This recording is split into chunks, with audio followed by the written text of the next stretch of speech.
How to see how much time you opened your TikTok app on TikTok, of course. Today, guys, I will show you how to do this. Just watch this video until the end and make sure that you like and subscribe in our channel.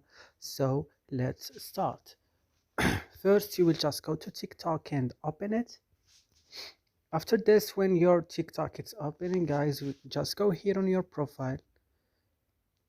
Open your profile. Then on your profile, you will go to this three line at the top of the screen, click on it, then go to settings and privacy. And on settings and privacy, go to screen time. Click on it and open it. And then now, as you see time spent, you have to go to app open it.